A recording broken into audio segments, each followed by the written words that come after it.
দাবিতে লড়াই চলছে, চলবে।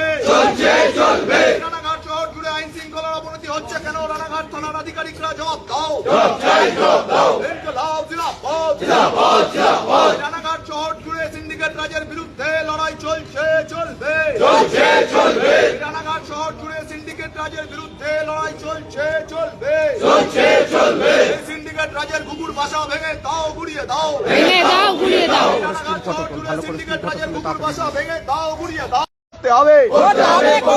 নারকীয় ঘটনার অবিলম্বে দোষীদের গ্রেপ্তারের প্রতিবাদে সিপিএমের লড়াই চলছে, চলবে। ইনকিলাব জিন্দাবাদ। সিপিআইএম জিন্দাবাদ।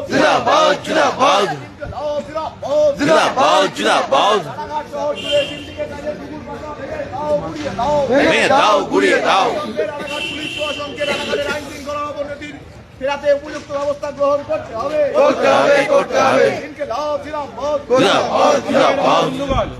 আপনারা জানেন যে আজকে রানাঘাট ঐক্যতান সোসাইটির একটি হোম, সেখানে একজন মূক এবং বধির 25 বছরের যুবতী, তাকে ধারাবাহিক ধর্ষণ করা হয় এবং গত 25শে ডিসেম্বর সে হসপিটালাইজ হয় এবং আজকে বেলা 1টার সময় সে মারা যায়।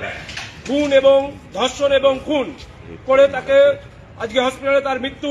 তার প্রতিবাদে প্রকৃত অপরাধী তাদেরকে দৃষ্টান্তমূলক গ্রেপ্তার এবং দৃষ্টান্তমূলক শাস্তির দাবিতে ভারতের কমিউনিস্ট পার্টি মার্ক্সবাদী রানাঘাট এরিয়া কমিটির পক্ষ থেকে আমরা শহরে মিছিল করে আজকে থানায় এসেছি।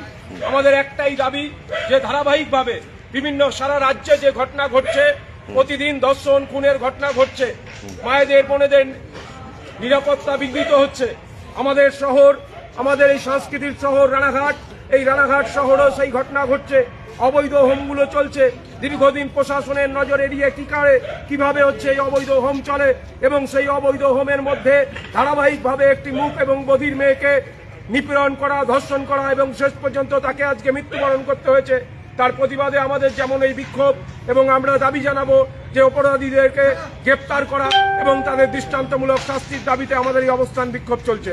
এখন এই অবস্থান বিক্ষোভে সংক্ষিপ্তভাবে বলবেন আমাদের পার্টি নেতা, আইনজীবী, বিশিষ্ট আইনজীবী, জেলা কমিটির অন্যতম সদস্য কমরেড দেবাশিস চক্রবর্তী।